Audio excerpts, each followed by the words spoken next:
সকল প্রিয় ভাই বোনদের অনেক অনেক ধন্যবাদ, দোয়া ও ভালোবাসা। হ্যালো এভরিওয়ান, আসসালামু আলাইকুম। সবাই কেমন আছেন? আপনাদের বোন আলহামদুলিল্লাহ ভালো আছে।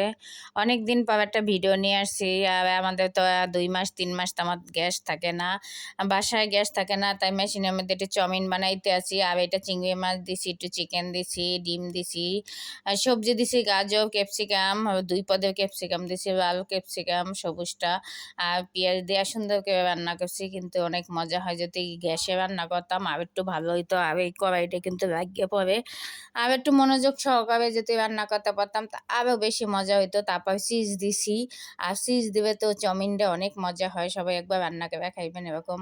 আর যদি বড় বড় চিংড়ি মাছ হইতো বেশি মজা হইতো। যাই হোক, এই চিংড়ি মাছ এই খাইয়ে গালের মধ্যে গোটা গোটা উঠে গেছে অ্যালার্জি। আর চিংড়ি মাছ খাইলেই আমার অ্যালার্জি একদম বেশি।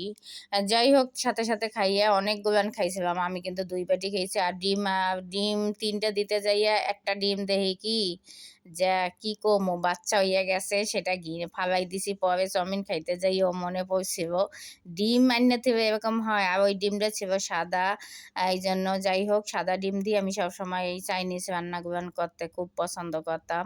কিন্তু এমন একটা অবস্থা চাপ সাদা ডিম কিনবো না।